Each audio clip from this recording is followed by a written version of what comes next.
Sejam muito bem-vindos a mais recente evento, promovido pelo Núcleo de Estudos em Gestão Sustentável do CRA, do Conselho Regional de Administração da Bahia. E hoje nós estamos reunidos aqui para a palestra que vai abordar o tema ESG, mitos e verdades. Eu sou o Paulo Bonfim, eu faço parte da equipe de desenvolvimento profissional do CRA e eu os acompanharei esta noite para estar auxiliando. Para dar início ao evento, é com grande prazer que eu convido a diretora de desenvolvimento profissional do CRA, a professora e administradora Elisângela Julião, para proferir algumas palavras de boas-vindas. Professora, por favor. Muito obrigada, Paulo. Boa noite a todos e todas. É um prazer muito grande a gente estar aqui fazendo a abertura dos eventos do CRA, porque a nossa equipe trabalha bastante para poder fazer uma entrega excelente para vocês, né? Então, quando eu digo a nossa equipe, eu estou falando da nossa equipe no que tange Paulo, Tayla, Carolina, todo o CRA, eles estão mais à frente, mas também os nossos coordenadores dos núcleos, né? Essa noite a gente está aqui com Fátima, mas a gente tem mais 8 núcleos de estudos que estão aí funcionando. Parabenizar todos os administradores, administradoras e profissionais da administração, porque esse é o nosso mês, é o mês azul, e a gente está aqui trazendo mais um evento para vocês, para que vocês possam estar aproveitando o máximo possível. A gente está ansiosa para poder ouvir Fábio falar, assim como Fátima, né? Esse assunto é um assunto que nos instiga vários pensamentos, principalmente porque ele está muito em voga. E aonde você colocar, você vai ver a quantidade de cursos, de palestras, que está se falando sobre ESG, a ESG, né? A sigla ela vai mudando um pouquinho, mas principalmente para que vocês entendam também, só vou dar aqui um spoilerzinho, que a gente está do lado da ONU quando a gente está falando sobre os ODS, sobre os Objetivos de Desenvolvimento Sustentável. Então, CRA não está de brincadeira esse ano, viu? Chamou o Fábio aí para falar com a gente, hein, Fátima? E vou chamar a Fátima agora para poder falar um pouco sobre o núcleo de estudos e apresentar Fábio para vocês. Novamente, muito obrigada. Eu sou Elisângela Julião e estou atuando como diretora de desenvolvimento aqui no CRA. Fátima, vem para cá conversar com a gente. Obrigada, Elisângela. Um prazer estar aqui com vocês todos hoje. Eu sou a Fátima Góes, professora já há algum tempo e coordenadora durante esse ano do Núcleo de Gestão Sustentável do CRA. Eu sou professora de administração na UNEB desde 2009. E bem-vinda, Luana. Eu quero dar as boas-vindas para o pessoal que está hoje no núcleo comigo. Tem aí Luana, tem Patrícia, e os outros devem estar chegando. Fico feliz de ver. A gente está desenvolvendo um trabalho muito legal, gente. E o fruto desse trabalho vai sair no final do ano, mas já tem um trabalho pronto aí que deve ser apresentado no Engema, o Encontro de Gestão Empresarial e Meio Ambiente, que ocorre em São Paulo, no fim do ano, começa no dia 29 de novembro e entra pelo início de dezembro. A gente se inscreveu online. Eu não tenho a menor dúvida que vai ser aceito, que vai ser apresentado, e eu ainda torço e confio que vai ser escolhido para o Fast Track, né, para ser publicado pelo próprio evento. Então, esse é o primeiro produto do nosso núcleo, e o outro produto vai sair também em breve, está em construção, e estou bem satisfeita de estar fazendo esse trabalho, gostando bastante da experiência, gostando da interação, o pessoal interessado, e convido a quem quiser entrar, né, no Núcleo de Gestão Sustentável, quando abrirem as inscrições, o CRA divulga amplamente, vai por e-mail, está no site, divulga bastante mesmo, que aí vocês que têm interesse no tema se inscrevam. E a gente escolheu, né, democraticamente, nós fizemos uma discussão, né, não somos muitos, são 6 pessoas, comigo 7, e a gente escolheu trabalhar o ISD. Eu falo ESG mesmo. Deveria ser ISD, porque a sigla é em inglês, e em português é ASG. Mas termina que a gente vai adotando a sigla em inglês, geralmente, né? Então, esse tema a gente escolheu porque a gente está vendo mesmo que ele está muito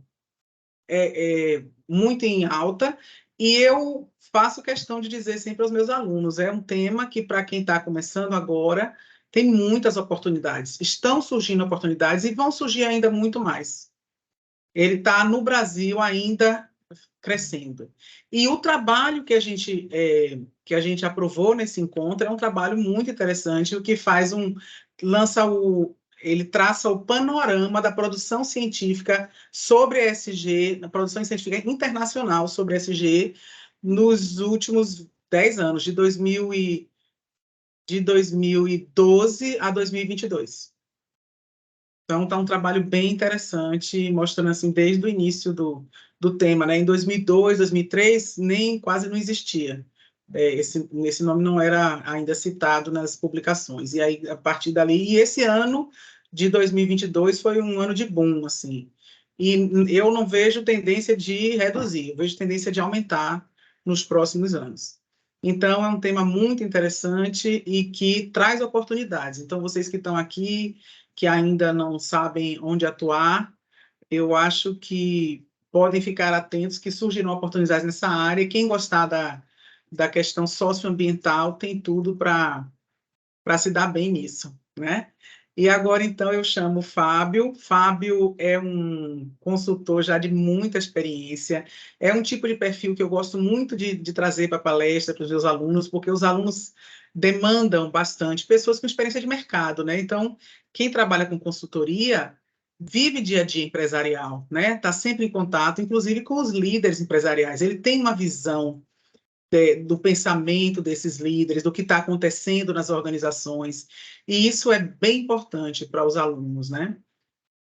Para todo mundo, mas para os alunos mais ainda, porque a gente fica muitas vezes na universidade vendo a parte mais teórica e tal, e aí ele vem trazer essa visão prática, enriquece demais. Eu sou muito grata, Fábio, por você ter aceitado o convite. E agora você completa, termina de se apresentar, de apresentar a sua empresa, né? Maravilha. Bom, pessoal, boa noite. Antes de mais nada, assim, é uma satisfação enorme sempre, como eu dizia, professora Elisângela, nossa diretora, que chamado do CRA tem que ser obrigação para o administrador, tá? Porque, na verdade, o CRA somos nós, né? O fortalecimento da profissão, a luta pela fiscalização, principalmente, para que as organizações tenham administradores onde devem ter administradores. Não é impossível ocorrer, né? Por mais que a equipe aí se vire, né? Não é nem nos 30, viu, professor? Se vire, sei lá, nos 360 ou 1.000 e alguma coisa, sem a nossa participação. E o CRA hoje, já há alguns anos para cá, além de evoluir muito em termos de infraestrutura, de equipe, tem evoluído na oferta, não só de grandes benefícios, mas em conteúdos dos mais diversos. Eu poderia exagerando um pouquinho, mas é real. Acho que dia sim, dia não, eu recebo algum e-mail do CRA, né, tratando de algum tipo de workshop, de palestras, e aí já para não esquecer, até porque a gente está indo no final de setembro, mas o professor Elisângela tem toda a razão, mês azul, mês de setembro. Abraço aqui que eu estou vendo aqui na minha tela escancarado, este maratonista, doutor Valdomiro Garcia, que formou comigo, e esse é associado, tá? Me disse ontem, já vou participar. Então, eu queria dizer que assim, um grande abraço para todos o CRA, a figura do presidente João Marcelo, não é isso? Estou correto? O presidente Márcio Oiticica. Sim, Márcio Oiticica, isso. De toda a diretoria, toda a equipe, abraço especial, Sandra, Alexandre, Paulinho que está aqui, todo o time. Um abraço também muito especial, além da Fátima, né, que construiu esse momento aqui com a gente, teve esse papel aí, não só de me convidar, mas construir, mas de todos os membros do Núcleo de Gestão Sustentável. Um abraço aí carinhoso, né, em todos aqueles que estão aqui conosco, os números estão aqui subindo, então, tanto alunos, profissionais, especialistas ou não em ESG, e a intenção aqui é a gente realmente tá passeando por esse tema. Então, eu vou abrir minha tela aqui para a gente começar de verdade, mas já combinei com Fátima. Fátima, você me interrompe a hora que quiser, tá? Seja para uma pergunta, para um comentário. Como eu vou estar com a tela cheia, eu não vou estar vendo o chat. Se você quiser trazer alguma coisa do chat, tá? Mas, em tese, dependente dessa figura que Fátima tem, eu vou fazer uma apresentação. Claro que eu vou provocar vocês, de vez em quando, vou tentar ouvi-los. 1, 2, 3, a depender da questão. Mas a ideia é que a gente tenha um tempo também para bater um papo, perguntas ou comentários. Ok, minha gente? Então, vamos começar de fato.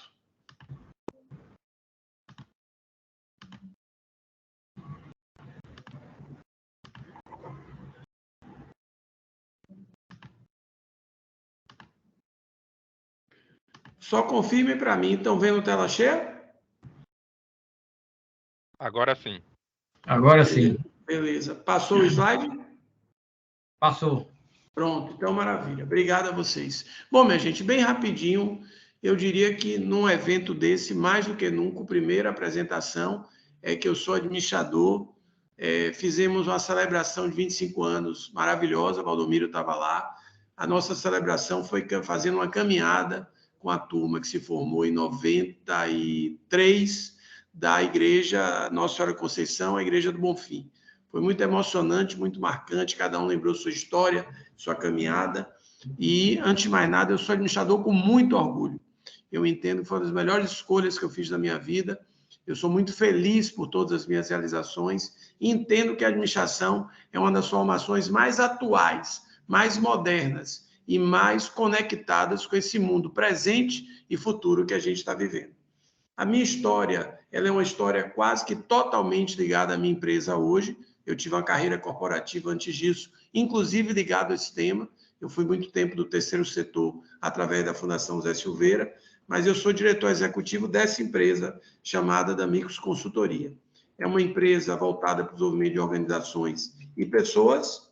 É uma empresa de 31 anos de mercado. Vocês terem ideia, eu comecei nessa empresa com 25 aninhos, hoje eu tenho 51. Apesar de ser baiana, já atuamos em todos os estados do Brasil, já passeamos por organizações públicas, privadas e não governamentais. Tive a oportunidade, inclusive, de viver durante 5 anos, se eu não me engano, através de uma licitação que vencemos, viajando o interior da Bahia, dando palestras, workshops e também em Salvador pelo CRA. Foi uma experiência riquíssima, porque eu conheci de perto os bastidores da administração e voltei a viajar pela Bahia. E nós temos 4 grandes áreas de atuação. A área de desenvolvimento de lideranças e times, a área de cultura organizacional, a área de SG, meu primeiro ciclo de carreira foi todo nessa área.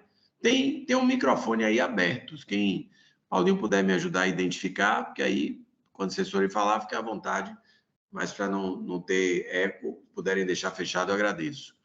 E uma área também de carreira e longevidade, tá? Basicamente, é um pouco que eu coloquei, de formação eu sou administrador, eu tenho um pós-comunicação integrada, tenho um pós em gestão integrada de organizações, tenho um mestrado em sustentabilidade, tenho um histórico aí de mais de 20 anos que mescla o consultor, o mentor, o treinador comportamental, o palestrante, né? Professor de pós-graduação há mais de 20 anos, e aí nós temos números bem interessantes aí dessa caminhada e desses cabelos brancos da maturidade. A fundadora da empresa é minha sócia, a Maísa, tá? E, particularmente no SG, eu comecei lá quando nem se falava no primeiro termo que chega ao Brasil, que é a responsabilidade social empresarial. Eu era da Fundação Zé Silveira, o nosso trabalho era, a partir da tecnologia empresarial da Brecht, criar uma tecnologia de comunicação e ação social para atuar em comunidades carentes. Vou para São Paulo estudar o terceiro setor paulista, fundações e institutos, a sua maioria empresariais, e ao voltar de São Paulo me torno sócio da D'Amicos, Dona Maísa me aceitou, e começamos a fazer trabalhos bem interessantes. Por exemplo, fazer um trabalho voltado a planejamento estratégico, capacitação de gestores, desenho de projetos executivos, busca de recursos para a sede no ILEAE. Fizemos um programa que foi premiado pela revista Exame, chamado Team Comunidade Líder, onde nós levávamos o conteúdo de gestão para líderes comunitários. Fizemos também, depois contratados pela Companhia Energética, um trabalho lá em Parintins, a cara da administração, também planejamento estratégico, capacitação, projetos executivos. Fizemos planejamento estratégico já de terreiros de candomblé e, mais recente, numa atuação solo minha, eu ajudei, liderado por Dona Rosário Magalhães, mãe do prefeito Semineto, ex-prefeito, a idealizar e a estruturar o Pacto Social, que é uma referência no empreendedorismo social no Nordeste, sem dúvida. E aí a gente viveu um outro ciclo, eu vou passear por isso, dando os exemplos que a gente tem vivido, quando esse tema começou a virar interno. Esse tema, no início, as empresas enxergavam apenas da porta para fora. Então, as empresas começam a entender que esse tema é interno, as lideranças, os gestores começam a querer se capacitar, começam a estruturar programas também de voluntariado, começam a estruturar os primeiros comitês. O nome, depois eu vou falar, esse nome ESG não é tão novo quanto a gente imagina, mas as empresas estruturavam. Isso eu estou falando mais ou menos, a gente, 98 ali, tá? Um pouquinho à frente, onde quando chega o Instituto Edson do Brasil, a mãe e o pai desse movimento do Brasil, e as empresas começam a estruturar seus primeiros comitês de responsabilidade social. Na época se usava a RSE, Responsabilidade Social Empresarial, a Petrobras usava a RSA, Responsabilidade Socioambiental. E fizemos também trabalhos de construção e implementação de toda a agenda da ESG, tanto trabalhos mais antigos, nos idos do início de 2000, Coelba, Braskem, quanto trabalhos pós-pandemia. Grupo Prina, que é um grupo que tem ações da Bolsa, Grupo Bomix, que é um grupo top aqui da Bahia, tá? Na área de embalagens, e temos também outras áreas de atuação, temos feito muita coisa na área de liderança, fizemos um grande programa de liderança nas obras sociais de Manduz, temos livros e artigos publicados nessas áreas, trabalhos na área de cultura, Senai, Intermarítima, e automaticamente nós já chegamos a atender 100 organizações na área de ESG. Então, a gente sempre está gerando conteúdos, fazendo programas, e a última área da nossa empresa, para concluir, foi a área de carreira e longevidade. Nós temos um trabalho tanto para as empresas quanto para pessoas físicas de orientação, de construção de projetos de vida e carreira, de mentoria executiva e profissional, inclusive com uma metodologia específica para os 50+, que gerou o nosso último livro, que foi lançado em 2021, que trata da diversidade geracional e os 50+. Então, basicamente, essa é um pouco da nossa caminhada. Nos sigam nas nossas redes sociais, tanto buscando Fábio Rocha ou D'Amicos, LinkedIn, Instagram, Facebook, onde tem muito conteúdo, tá? Tudo a gente coloca lá. Bom, por que escolher esse título ESG, Mitos e Verdades, e da onde isso surgiu? O ESG, e eu vou tocar nesse assunto de maneira mais profunda à frente, não é novo. É um termo criado entre 2004 e 2005. E no Brasil, a gente começa a usar essa expressão no máximo, talvez 2021, se eu for muito otimista, 2020. Então, eu percebo que com essa nova onda, vamos chamar assim, aqui onda não quer dizer modismo, porque, como Fátima colocou muito bem, é um tema que veio para ficar, havia muitos equívocos na maneira de apresentar, reapresentar, de trazer um pouco como se isso fosse a primeira vez que fosse tratado. E aí eu me inspirei no artigo que eu tinha sobre carreira, que eu falo dos mitos e verdades de gestão de carreira, e me propus a escrever um artigo, está no site da D'Amicos, sobre mitos e verdades de ESG. Então, a intenção desse bate-papo nosso, baseado nesse artigo e baseado em toda a experiência que eu citei aqui, é trazer um pouco mitos e verdades, e na medida do possível, naquilo que o tempo permite, eu vou provocar alguns de vocês, e aí eu vou pedir ajuda, professora Elisângela, de Fátima, de Paulinho, de vocês, para pelo menos a gente ouvir uma ou duas pessoas. Vocês podem usar o chat, tá? E aí, no chat, Paulo, Fátima me ajudam, e podem usar também o microfone. Eu só vou pedir que vocês sejam bem objetivos. Então, a ideia é nós passearmos aqui por mitos e verdades, entendendo mitos, né? Como as famosas lendas, é aquela história, se você chupar manga e tomar leite, morre. Isso não é verdade, apesar que eu nunca tive coragem de fazer isso, com medo de morrer, tá? Então, nós vamos falar dessas lendas do ESG, e as verdades aqui não são verdades inquestionáveis. Eu não estou como dono da verdade, mas são, na verdade, os olhares mais reais, as práticas que são mais reais em termos de mercado. E tudo que a gente vai tratar aqui, como pano de fundo, tem fundamentação teórica e científica, vide a própria administração, que é uma ciência.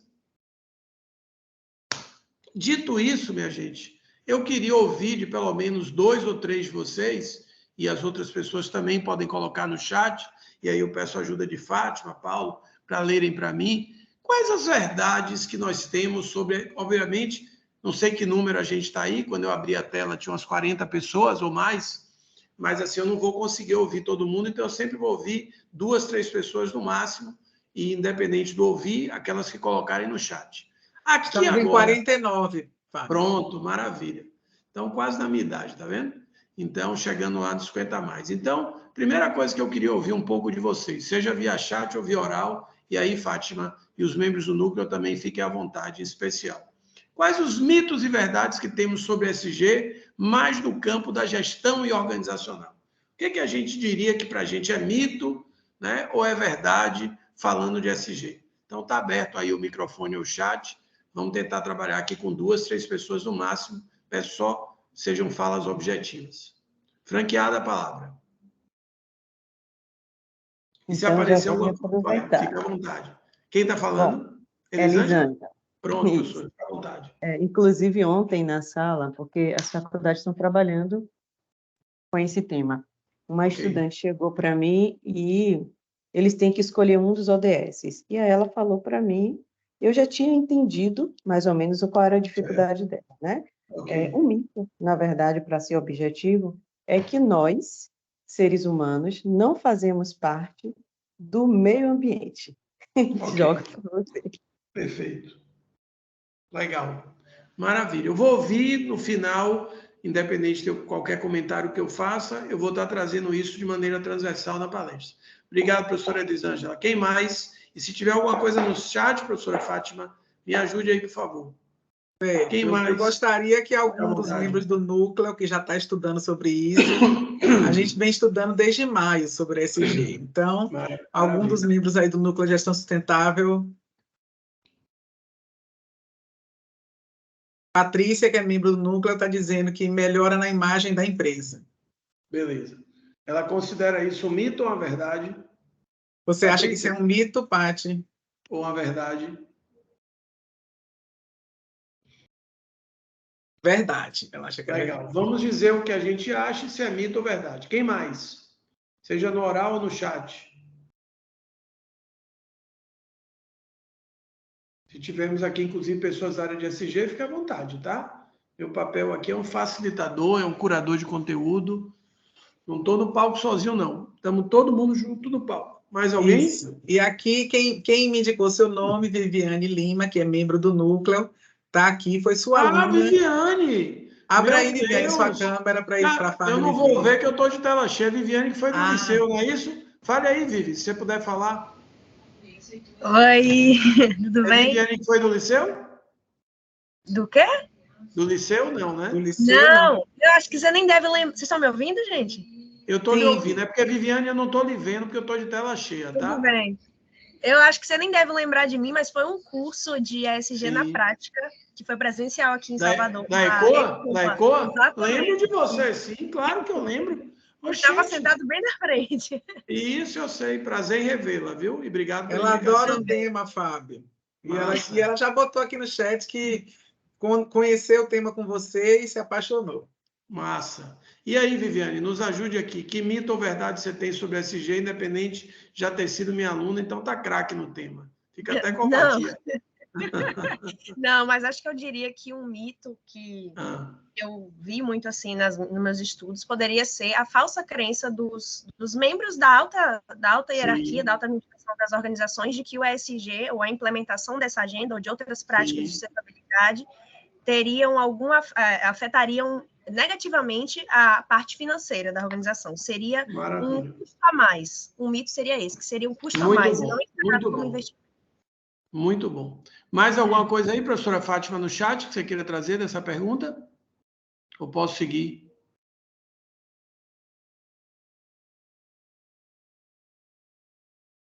Pessoal? Oi, Terra? Terra? Pode seguir, Fábio. Beleza. Eu tinha fechado o microfone e eu falei, você não desculpe. Bom, primeira coisa que é fundamental vocês entenderem ou reforçarem para quem já entendeu, seja pela dor, pelo amor, seja por aspectos positivos ou negativos, sustentabilidade veio para ficar, ok? Não é apenas uma modinha ou uma grande moda, não é um contexto temporário. Sustentabilidade veio para ficar e a gente precisa entender que ela veio para ficar como uma nova variável nos negócios, na sociedade e na gestão. A grande competência nossa, como profissionais, sejam de administração ou não, como gestores e como organizações, como mundo, como cidade, como país, é responder a desequilíbrios. Vejam que a gente já vive há décadas, mas que estamos começando a viver bem de perto, que é a questão da mudança climática. Vejam mudanças de exigências e de características na compra, tomadas de decisões do consumidor. Vejam que as novas gerações, como elas procuram organizações ou pensam na carreira, entre outras coisas que eu vou trazer aqui. Então, eu quero dizer para vocês que qualquer profissional, e hoje eu li uma pesquisa que me chamou muita atenção, eu não me lembro do número preciso, mas que a tendência nos próximos anos é que de cada 10 vagas anunciadas no mercado, todas demandassem pelo menos o que o artigo chamava e a pesquisa de uma habilidade verde. O verde aqui não é meio ambiente não, tá, minha gente? O verde é no sentido amplo da palavra sustentabilidade. Eu vou falar um pouco do que eu estou chamando desse conceito mais amplo. Então, Fábio, Oi. A Aline da Silva Teixeira tinha falado exatamente isso no chat um pouco antes de você começar. Ela disse que ela acha que é um mito quando se fala que é uma tendência passageira. Né? Uma coisa que a gente nota, né, Fábio, na administração, sim, quando chega uma nova tecnologia gerencial, vamos chamar assim, e aí sempre fica aquela coisa assim, é mais uma onda, é só uma coisa que vai passar, ou é algo que vai ficar? Quando a gente está no início daquela onda, como você chamou, uma onda, mas que a gente não sabe se ela é passageira ou se ela veio para ficar realmente. Lógico, né? Lógico. Mas por tudo que a gente vive hoje no mundo, e essas questões todas, inclusive lá na minha disciplina de gestão ambiental, a gente está fazendo um seminário, e esse ano, por iniciativa dos alunos, eles resolveram falar sobre mudanças climáticas e mercado de carbono. Então, assim, está na pauta, não tem como mais fechar os olhos para as mudanças climáticas, não tem mais como fechar os olhos para as questões ambientais. Então, por a gente ter essa visão, é que a gente aposta que sustentabilidade, que o ESG veio para ficar, né? Isso. E posso até, Fátima, apenas ir complementando e sendo bem incisivo, já não é mais aposta, tá? É uma certeza. Só em termos de Brasil, esse tema, já com essa característica mais empresas, apesar que tem movimentos anteriores, ele já vem de 98. Então, estamos falando de 25 anos que a gente tem vivido com mais ou menos intensidade isso. Se a gente for olhar para a Europa, Estados Unidos, esse tema já existe na agenda com alguma faceta, Europa mais a questão ambiental, Estados Unidos mais o campo do consumidor, no Brasil a gente diz que é mais o campo da filantropia e comunidade, ali a partir dos anos 70.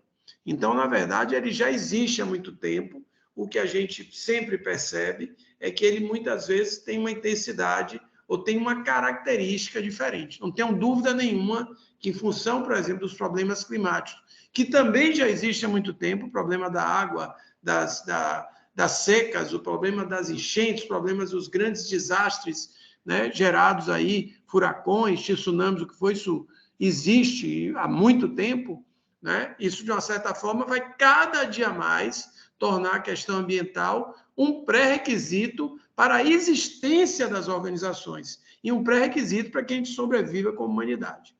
A outra coisa que eu queria colocar, antes da gente ir para os mitos, que o conceito é o mesmo para empresas de qualquer porte. Então, independente da intensidade, dos impactos, da complexidade de gestão do ESG ser diferente, seja numa empresa de pequeno, médio ou grande porte, aí falando particularmente do setor privado com fins lucrativos, né, o famoso segundo setor, nós estamos dizendo que quando a gente fala de ESG, usando o termo atual, a ideia é que eu estou trazendo que o seu negócio tem variáveis econômicas, sociais e ambientais. Significa que o resultado da sua empresa, por mais que muitas vezes você só olhe para a ideia de receita ou despesa, entradas e saídas, minimizar despesas, maximizar receitas, conceitos, inclusive, básicos da administração, mas muito limitados para olhar hoje de um resultado da perpetuidade de gestão.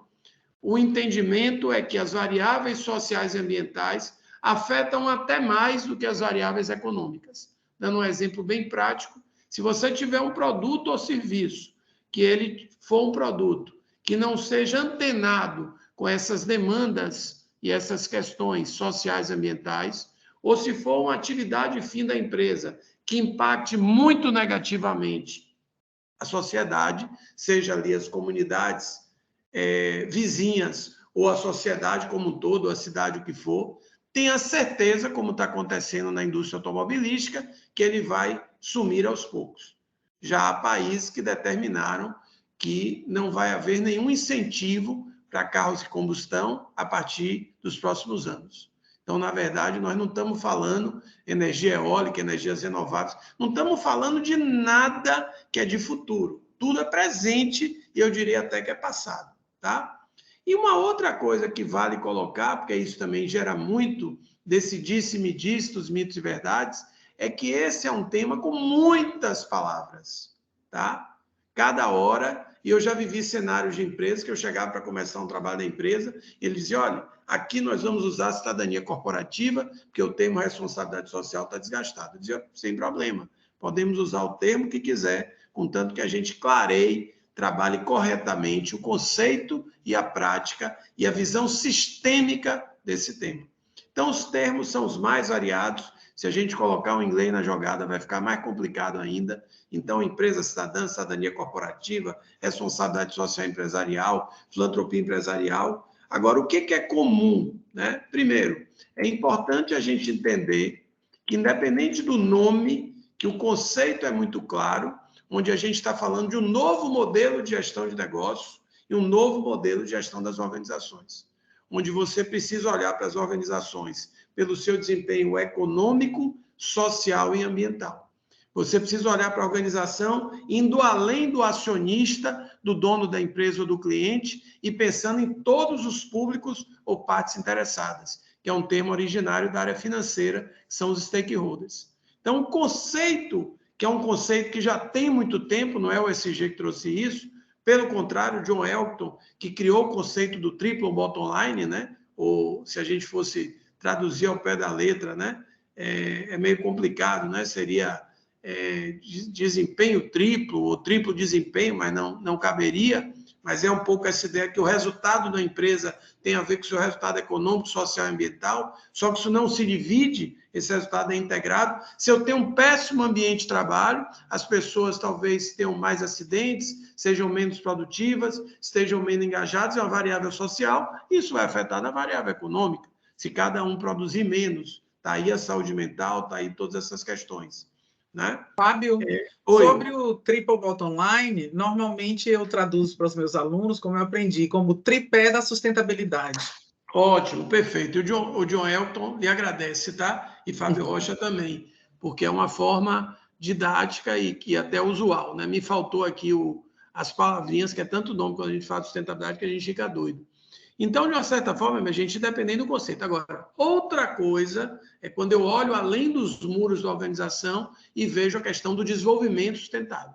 Então, para Salvador ser sustentável, precisa haver um equilíbrio, uma interseção, uma integração entre a ideia de uma cidade geradora de riquezas, uma cidade que gera oportunidades sociais e uma cidade que preserva o meio ambiente.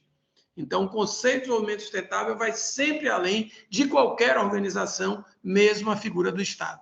Para que Salvador, para que o Brasil seja sustentável, eu preciso que todas as pessoas físicas e jurídicas busquem a excelência do exercício da sustentabilidade organizacional ou pessoal.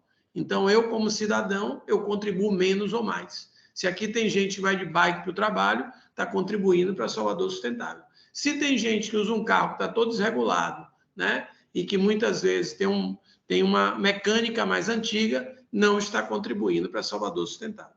Então, isso aqui é fundamental a gente entender, e aí já comentei, a sigla ESG surge em 2004, 2005, então não achem que isso surgiu ontem, pelo contrário. Agora, o mercado, e Fátima lembrou essa coisa da administração, que é bem a cara da administração, às vezes adota um termo, como a gente diz no Brasil, né? O termo pega mais, o termo pega menos, às vezes a gente importa mais, né? E usa mais o inglês, às vezes não.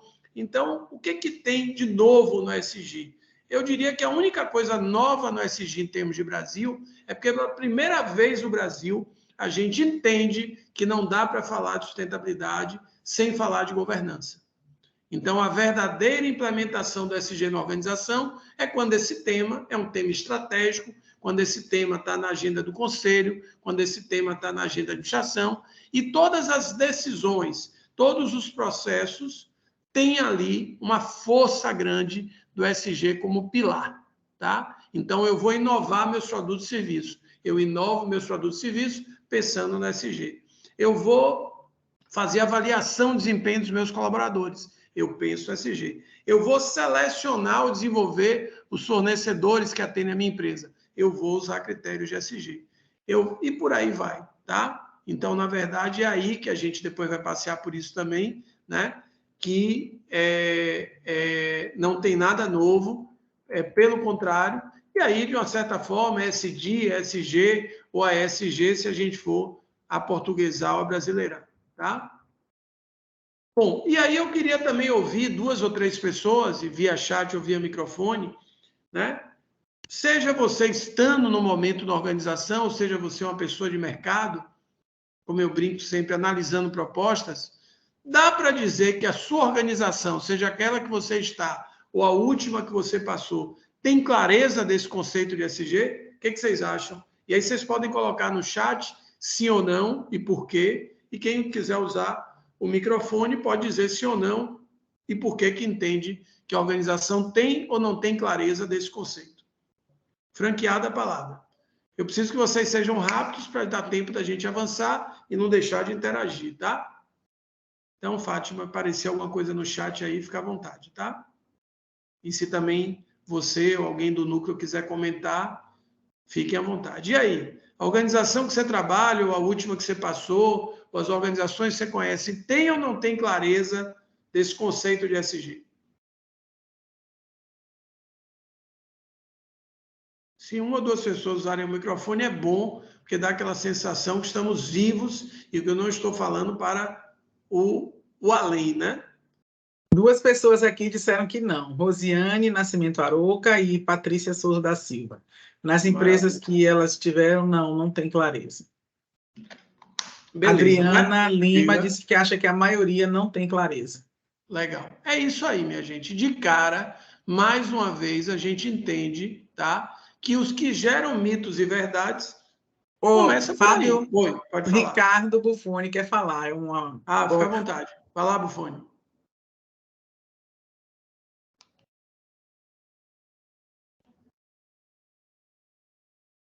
O microfone aberto aí. Daqui a pouco você está tentando falar e pode estar com o microfone fechado. Eu não vejo, mas eu estou vendo só a mãozinha levantada. Se Paulinho estiver por aí, quiser abrir o microfone dele. Enquanto isso, Fábio Barreto Machado diz que não. Já ouviu de uma chefia que basta dizer que tem essa preocupação. Ai, meu Deus. Pronto, é o famoso... Como é que chama isso, dona Fátima, que você me provocou mais cedo? Greenwashing.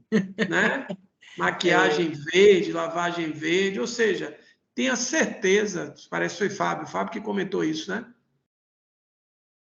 Parece que foi Fábio que comentou. Tenho certeza que quando alguém diz isso, isso é um tiro pela culatra. E não é um tiro, não, é uma metralhadora, tá? Porque não tem coisa pior hoje do que o discurso sem evidência, sem prática, sem realidade.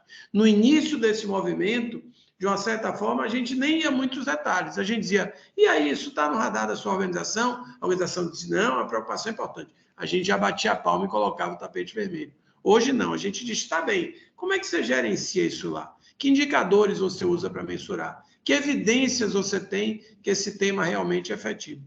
Buffoni, se você quiser entrar aí depois e comentar, pode me interromper, tá? Fica à vontade. Bom, pessoal,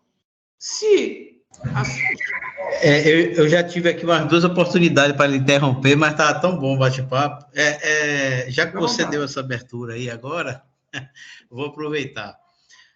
Realmente, quando você fala assim, o ESG, essa prática não é da agora, né? Algumas empresas já vêm com essa preocupação de responsabilidade, o lado social, ambiental, tudo junto.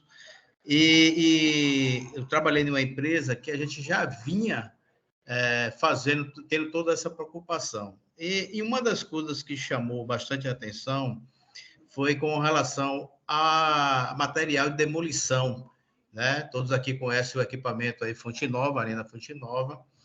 Toda a demolição do material, todo o material de demolição da Fonte Nova, ele foi reaproveitado. E não é reaproveitado no sentido em termos de receita, não. Foi feita até doação para aquelas casas que estavam sendo construídas nos alagados ali, que a Conder estava fazendo aquela parte de infraestrutura nos alagados, né, ali na suburbana. Então, foi tanto material que nós compramos um equipamento, que esse equipamento ele já separava tanto a ferragem do concreto e triturava o concreto, né? Então, essa preocupação já se vinha há certo tempo. E uma entrevista que eu li aí do CEO do grupo JBS, Tomazoni, que me chamou bastante atenção, porque até então as empresas tinha aquilo como um custo, né? E hoje já está sendo bastante atento para o investimento. E eu fiquei assustado com os números, porque se fala que o grupo JBS, a nível mundial, vai fazer um investimento de mais de 2 bilhões de dólares.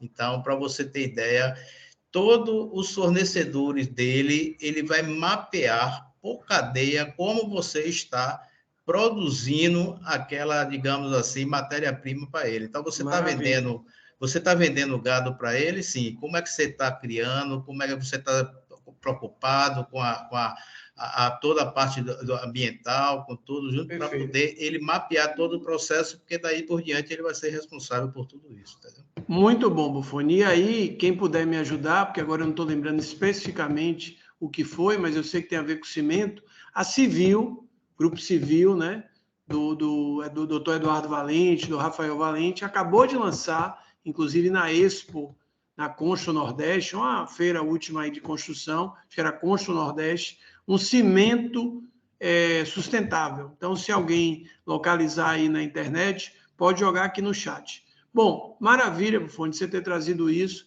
Eu quero aqui aproveitar e destacar que as duas áreas que eu tenho mais preocupação hoje, e claro que isso inclui o ESG, são varejo e construção. Eu entendo que, apesar de estarem em estágios de maturidade e terem peculiaridades no modelo mental dos donos de empresas, empresários e líderes empresariais, são os dois segmentos mais resistentes às mudanças, tá? Claro que eu estou falando aqui especificamente do estado da Bahia. E o ESG, ele é muito mais do que um compromisso com a sociedade. Na verdade, o ESG permite, quando ele é implantado da forma adequada e correta, que a empresa, muitas vezes, perceba a necessidade de ajuste ou reinvenção do seu negócio. Veja que reinvenção do negócio é algo pesado, esse é um dos mitos que eu vou falar lá na frente. Às vezes é necessário apenas ajustes em processos, produtos ou serviços. Então, quando o Buffoni traz isso, e Buffoni, você sabe que eu chamo de Arena Fonte Nossa, que é só do Bahia, né? E o Bahia, se Deus quiser, em 2028 vai comprar. Então, brincando um pouquinho com esse conceito, e traz um equipamento extremamente moderno, né? Feito num conceito aí de caráter mundial, e que traz uma prática voltada à gestão, né, de resíduos, e aí não estamos falando qualquer resíduo, você está falando em jogar abaixo uma fonte nova, mostra a amplitude do tema ESG. Então, voltando aqui para o foco, eu diria para vocês que se eu não tenho clareza, né, ou se eu tenho uma visão parcial ou míope do tema ESG, que é amplo, complexo, subjetivo em alguns aspectos, tá? Naturalmente vão existir os mitos. E aí o nosso primeiro mito, que vocês sofrem isso na pele, e eu sofro bastante ainda, é que muitas vezes se tem aquela ideia, porque alguém tem MBA naquilo, é em Harvard, é não sei o quê, é especialista em ESG. Infelizmente não é. Uma coisa é eu ter preocupação, uma coisa é eu ter lido alguma coisa sobre, uma coisa é eu perceber que isso já acontece no mercado, outra coisa é realmente entender a conexão que o ESG tem com minha atividade FII, que a gente chama de core business.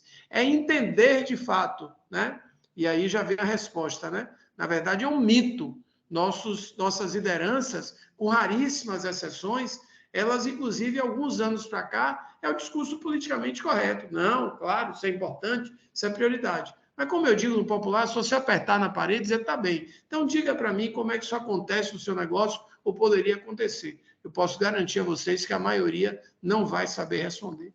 Então, se os cabeças, né, ou as cabeças de uma organização, né, não tem um domínio realmente do que é o ESG, principalmente conectado ao seu negócio, essa vai ser, além de ser uma grande verdade, né? Os conselheiros não têm, líderes não têm esse domínio, não têm essa clareza, isso vai dificultar todo o restante do processo, e aí, se eu não me engano, foi o Fábio que comentou, vão estar dizendo isso para ele. Basta fazer de conta. Pode falar. Quem está falando? Boa noite. É Milton. Boa noite, professor Fábio. Boa noite noite, a todos os Milton. Convidados. Milton, de Jequié, Bahia. Maravilha. Eu sou microempreendedor, trabalho na área de projetos, elaboração de projetos e captação de recursos. E esse assunto é muito relevante. Você falou, se as organizações têm clareza da ESG, aí eu volto aqui a falar das OS6, né, das organizações de sociedade civil. Sociedade civil, tá. Isso aí. Todos os editais que estão abrindo agora no momento estão exigindo as ODS, as 17 ODS. Não só as 17 ODS estão estampadas, mas alguns editais já colocam lá 3, 2, 4 ODS. Uma já é complicado, né? Mas eles já cobram algumas ODS para que a gente possa elaborar o projeto de acordo a esse objetivo de desenvolvimento sustentável. Aí volta a pergunta, né? A organização tem clareza? Aí, se imaginarmos o poder público, a gestão ADM municipal e as OS6, né? A gestão pública municipal, os líderes, eles não têm clareza. Apenas eles sabem que tem a Agenda 2030, só que não teremos tempo. É uma utopia. Eu creio que sim, que é uma utopia nós pensarmos que da Agenda 2030 nós vamos sim desenvolver, estaríamos aptos com as 17 ODS e as práticas de desenvolvimento sustentável. Porém, Fábio, eu vejo que é comportamental. É algo que nós temos que inserir no contexto da nossa vivência. Então, é organizacional, sim. Então, se os editais, os projetos que nós temos que desenvolver já exigem as ODS, já temos que praticá-las por obrigação. Muito então, bom. Os líderes, os que eu chamo de representantes legais das OS6, eles não sabem, eles não têm clareza, porque não tem gestão. Eles querem apenas que aprovem o projeto para poder executarem naquele período, naquele timeline. Mas eles, por obrigação, eles já estão sendo, sim, treinados para poder entender que as ODS se fazem necessário por obrigação, senão o projeto não é aprovado. E no caso só para finalizar, no caso da gestão pública municipal, eles também, por obrigação, as várias ODS, eu vou dar um exemplo bem básico aqui, a Fome Zero, né, que é a ODS 1, se eu não me engano, temos o projeto de programa de aquisição de alimentos que envolve a agricultura familiar e envolve também as entidades sociais. Então, por obrigação, Fábio, eles têm que estar cientes que essa ODS é obrigatória e que tem que ter esse conhecimento e tem que compartilhar esse conhecimento, senão eles não vão estar atualizados. A governança não vai estar atualizada. Então, não é uma questão de modismo, já é uma questão de obrigação e necessidade. Então, eu volto a dizer, gestão pública municipal e as OS6, poder público e as organizações da sociedade civil tem que estar antenados, sim. Mas, voltando aí à sua pergunta, não, Fábio, não tem clareza. Tranquilo. Não tem clareza, não. Obrigado, meu amigo. Nada, que é isso. Obrigado pela sua participação. Veja bem, tem vários aspectos aí na sua fala, eu não vou conseguir nem pontuar todos, nem esgotar todos, seria impossível, mas eu acho que tem uma riqueza aí muito grande. Primeiro, eu quero chamar a atenção, já casando com sua fala, Milton, que quando a gente trata desse tema no terceiro setor e na área pública, ele tem uma formatação diferente. Apesar da essência ser a mesma, tá? Na área pública, eu diria que o ESG deveria estar na essência, e no terceiro setor, ONGs, OSCs, OSCs, o nome que a gente quiser dar, né? Porque o terceiro setor também tem várias denominações, de uma certa forma, também tem uma característica particular, peculiar, tá? Mas, de qualquer forma, o nascimento desse conceito da responsabilidade social empresarial não deveria ter vindo, e o Brasil comete esse erro, como cometeu com o nascimento do terceiro setor, no sentido do milagre. Como o poder público já não resolve, a gente desistir do poder público, quem vem para salvar o mundo é o terceiro setor. E aí, quando a responsabilidade social empresarial no Brasil vem, não é essa ideia, cada um fazendo o seu papel, evitando superposição e sobreposição, e havendo uma sinergia e integração de agendas, por isso que a ODS tem tudo a ver. Esse é um aspecto. Segundo aspecto é que, sim, a força da lei, né, tem o seu valor, tá?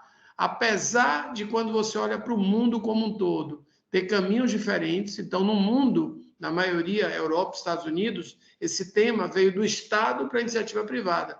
No Brasil, muitas vezes, veio ao contrário.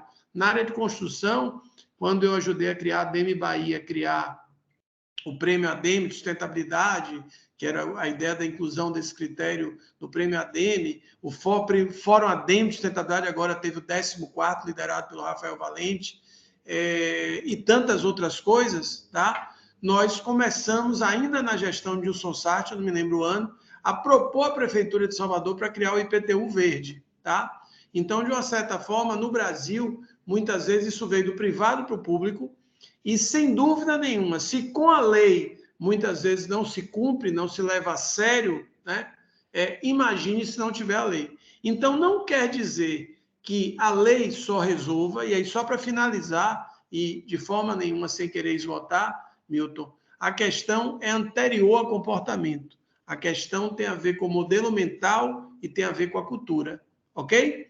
Então, quando eu jogo o papel na rua, em qualquer lugar, e eu chego lá na cidade de Gramado, estamos falando de Brasil, e você não vê nenhum papel no chão, tá? Tem a ver com aspectos não só culturais, de modelos mentais, mas que o próprio contexto intimida João, que jogou o papel na cidade que ele mora, não jogar na cidade dos outros. Então, de uma certa forma, é fundamental trabalhos como esse, professora Fátima, e todos os membros do Núcleo de Gestão Sustentável, e atividades como essa do CRA, porque por mais que a gente veja na nossa cara a força que esse tema tem, como eu disse, pela dor, pelo amor, infelizmente, ainda tem muita água para passar debaixo dessa ponte.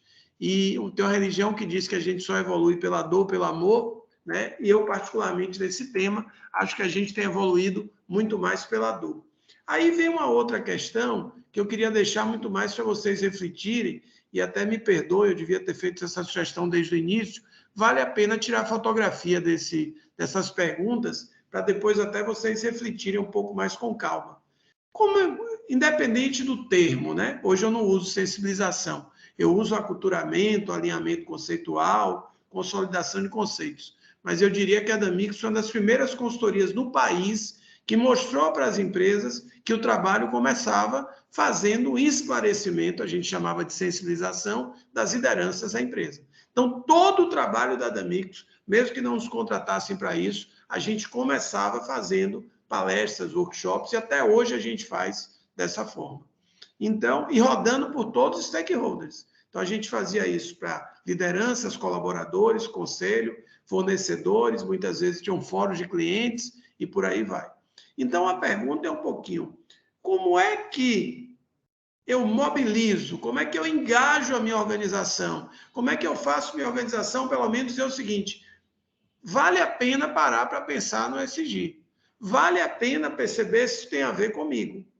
E aí a outra pergunta, né, e essa vocês podem responder no chat, para avançar um pouquinho mais aqui, sua organização já tem o ESG no radar? Você, na organização que você trabalha, nas organizações que você conhece, né, na organização que você trabalhou recentemente, o ESG já está no radar? E aí eu queria que vocês colocassem no chat, tá? Para a gente, nesse caso aqui, e ser um pouco mais rápido. Então, professora Fátima, fica à vontade aí para me dizer o que está aparecendo no site. A pergunta é, e sua organização já tem o ESG no radar? Não estou falando que é perfeito, que está implementado, mas assim, não, Fábio, lá pelo menos...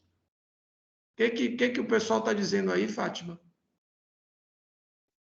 Se uma pessoa quiser falar no microfone e comentar o que eu questionei aqui na terceira questão, fique à vontade. Eu só peço que seja tem algumas pessoas te respondendo sim, viu, Fábio? Cristiane Rabelo, sim. Alessandro, Mabrisa, Simone dos Santos, Patrícia Souza. Então, assim, o radar já está aí. Já está no radar. Pois é, isso é maravilhoso. Por mais que seja pouco, porque é uma diferença entre estar no radar e aquilo virar comportamento, está intrínseco ao modelo de gestão do negócio, isso ser um tema estratégico, né?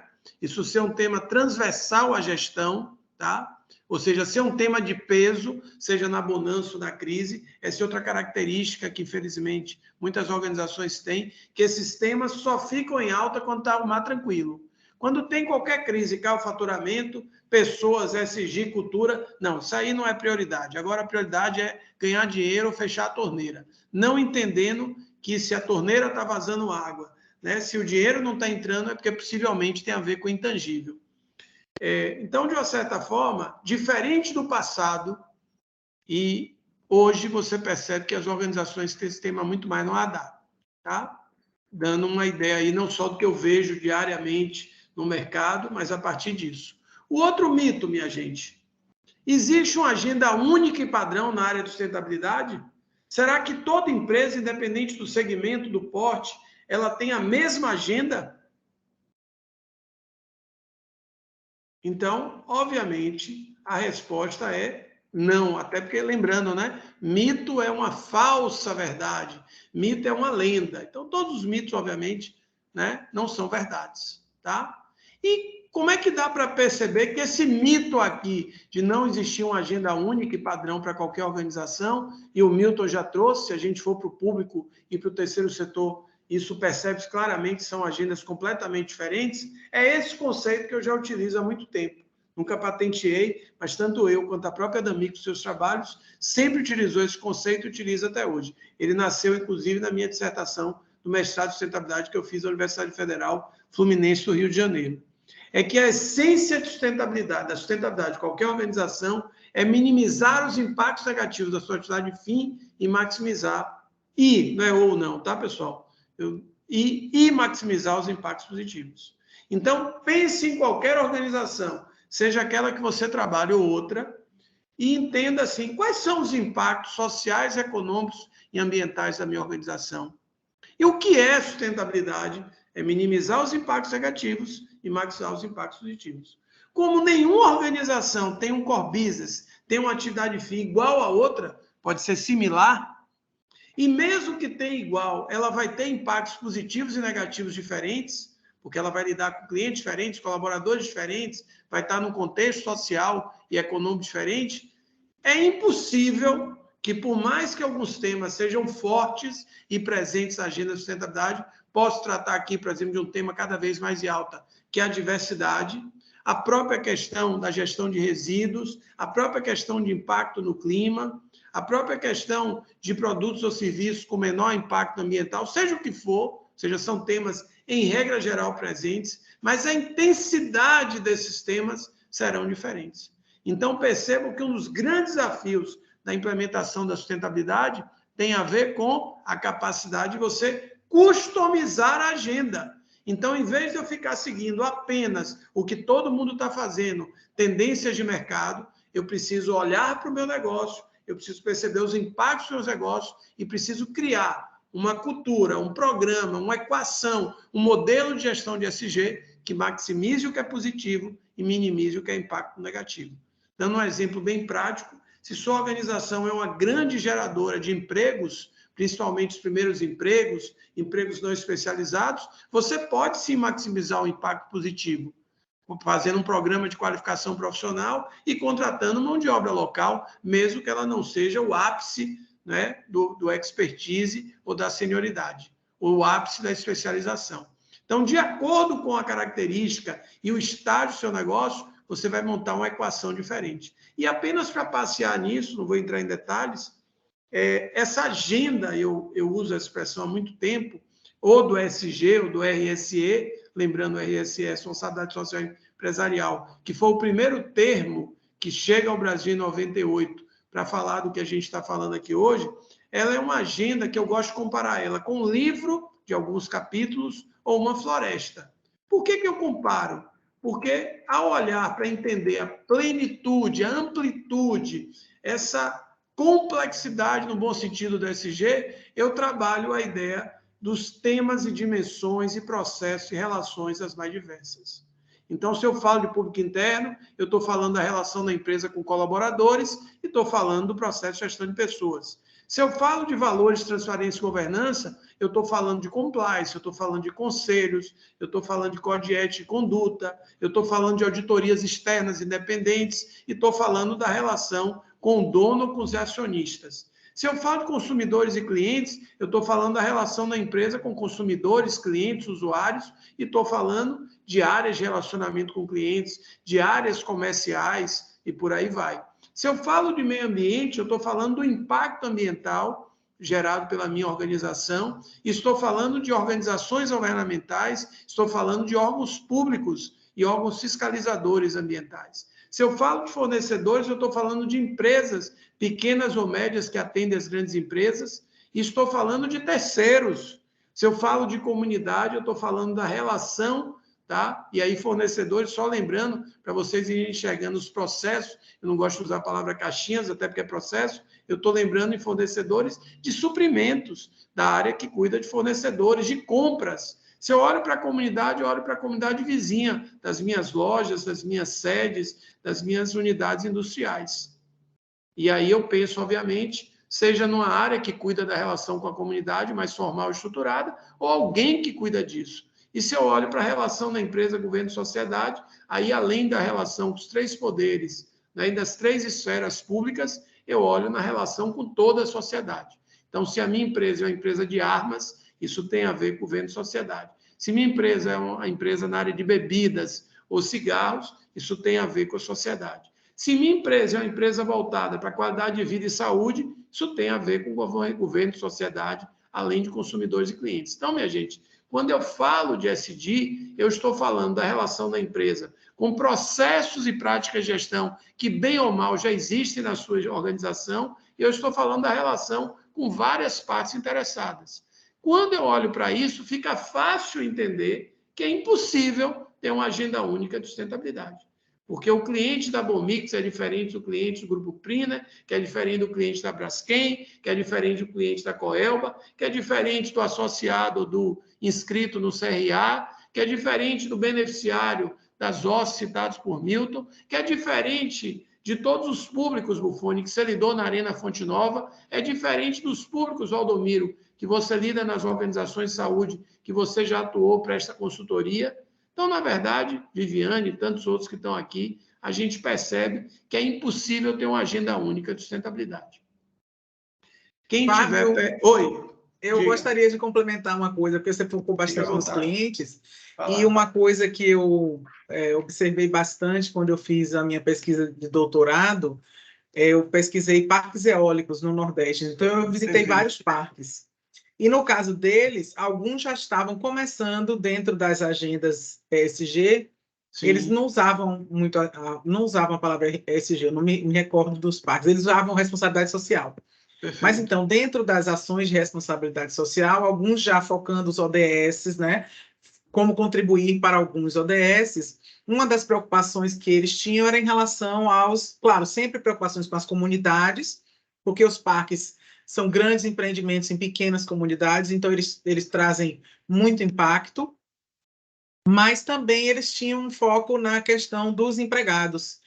Como é uma área técnica, né, eram os parques, a grande maioria não tinha mulheres.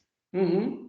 Uma ou outra, assim, uma mulher na copa, às vezes uma mulher na guarita, na entrada, né?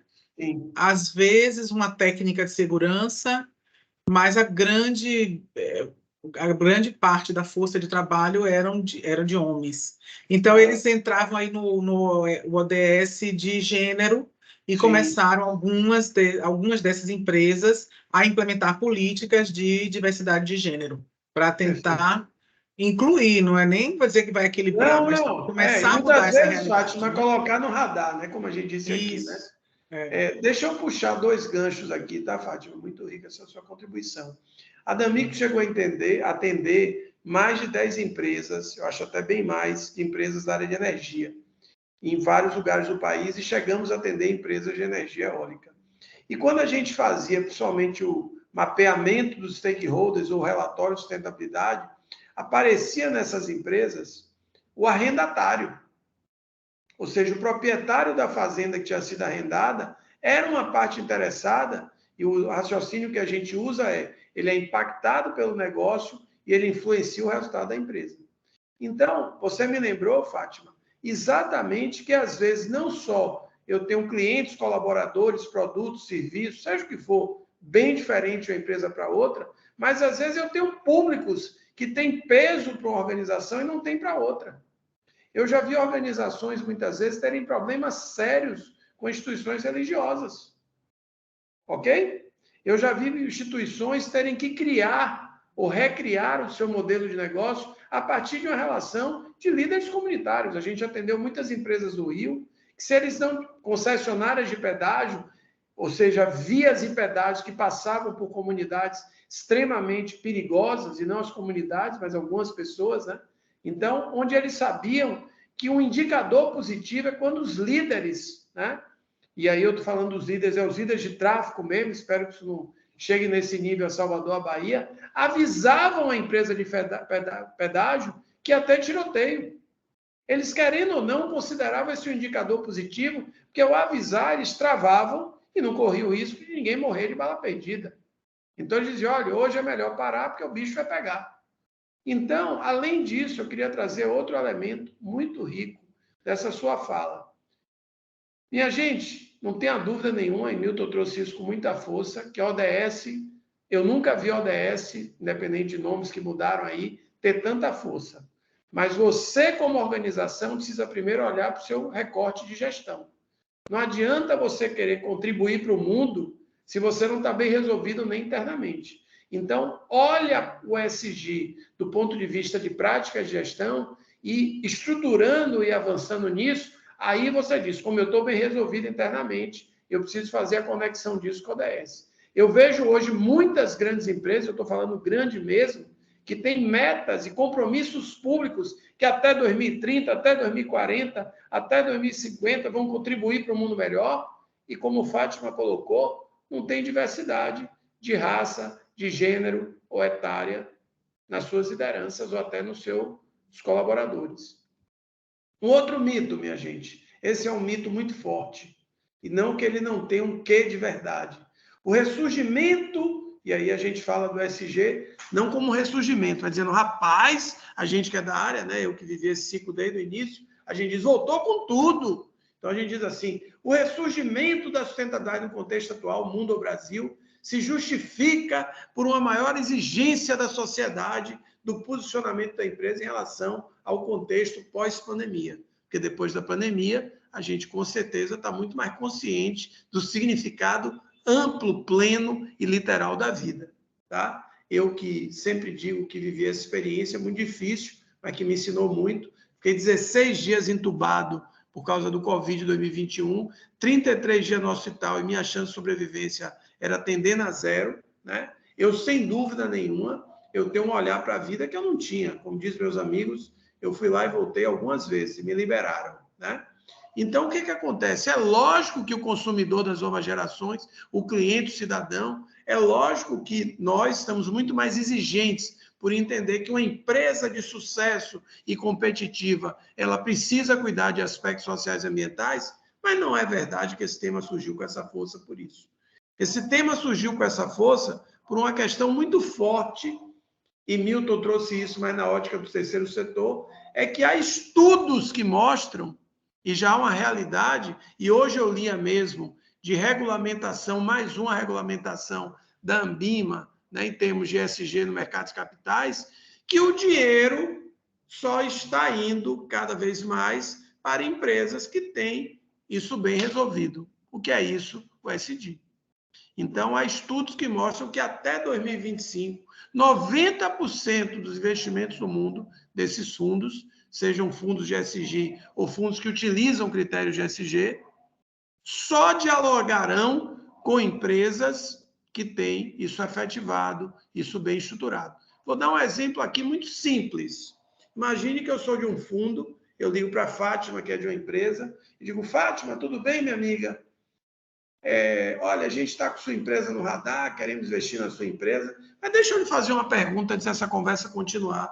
Ô, Fátima, no seu conselho tem alguma mulher? No conselho, viu? Na diretoria e gerência, não. Aí Fátima diz não. Naquele momento eu disse, poxa, Fátima, desculpe, mas então não, sua empresa não nos interessa. Então isso não é caricatura, não é conversa de consultor e palestrante, não. Isso é uma realidade. Então, sem dúvida nenhuma, eu inclusive tive 2 contratos, que eu me lembro, 2 pelo menos, de 2021 para cá na área de ESG. Um deles, o conselho determinou que a empresa avançasse nesse tema, e o outro foi uma tomada de decisão dos donos da empresa. E foi uma tomada de decisão muito em cima de questões de exigências do cliente, exigências do mercado. Não foi porque queria contribuir para um mundo melhor, não é que não quisesse também. Então, minha gente, é um mito e já existe há muito tempo. O ISE no Brasil... Fábio. Isso. Quer comentar? Isso que você falou em relação aos conselhos, né? Uhum. Realmente ainda é muito, eu diria, ínfima a participação de minorias em conselhos de grandes empresas, né? Se nas lideranças, às vezes a gente não acha, né, Fátima? Se nas lideranças a gente não acha, né? Quando você vai para as diretorias, às vezes ainda são eminentemente masculinas, né? Imagine no conselho, né? Exato. Então, na hora que a gente tem... E quando a gente está falando, gente, de diversidade, diversidade é um tema que está dentro do ESG também, e cada vez mais necessária, porque a sociedade é diversa. Claro. As organizações precisam de pontos de vista diferentes, não podem viver toda a vida com aquele mesmo pensamento. Então, aquele mesmo grupo tem um pensamento mais ou menos semelhante, mas é no conflito e na discordância que se avança, desde que as partes estejam interessadas a chegar num consenso, numa solução de ganha-ganha. Perfeito. Bom, e aí, pessoal... Fábio, Ricardo está querendo falar. Beleza. Pode falar, Ricardo.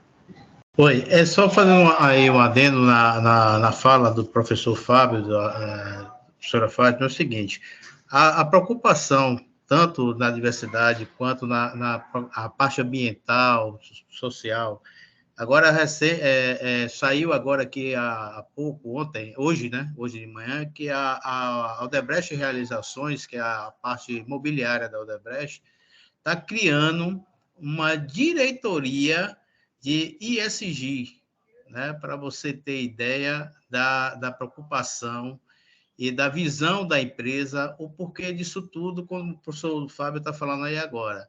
Ela tem muitos investidores, que é a nível internacional, entendeu? Então, com certeza, vai focar em um empreendimento que ele tenha uma visibilidade maior com relação à utilização dos materiais e tudo mais. E essa semana teve recentemente aí uma startup que desenvolveu um material hoje que você vê hoje muito nas praças, né? Aqueles bancos de madeira que as prefeituras colocam, né? Nessas novas praças que são usadas. Só que o material é com plástico reciclável, ou seja, ele não vai danificar, não vai ter a influência da meio ambiente, do salitre e tudo para danificar, e você está aproveitando toda a parte de plástico para desenvolver, para fabricar o equipamento, entendeu? Então, cada vez mais você vê que as empresas não é, minha gente, não é custo, é investimento. Isso é a cabeça dos principais gestores da empresa tem que mudar, entendeu? Maravilha, obrigado, Fone. Bom, pessoal, só para dar uma ideia do peso, né, que esse tema chegou a mercado de capitais, ao mundo da Bolsa das Ações, o ISE, que é um índice bem conhecido do Brasil, foi criado em 2005, e o Dow Jones Sustainability Index, que é um índice também específico dessa temática em termos de mundo, foi criado em 1999. Então, esse tema já chegou ao mercado de capitais, já chegou ao mundo das bolsas, ou seja, aquela ideia que eu não estou simplesmente olhando se a empresa é boazinha ou não.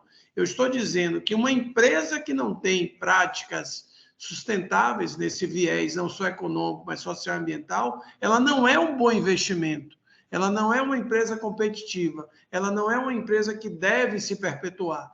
Então, aquela ideia que a empresa ganhou dinheiro muito tempo, num ano, e no outro quebrou, tem muito a ver com a falta de sustentabilidade. A perpetuidade, para mim, a melhor tradução, a perpetuidade de resultados é uma das melhores traduções para ESG, porque que nós brincamos aqui nos bastidores, eu, Elisângela, Paulinho, Fátima, né?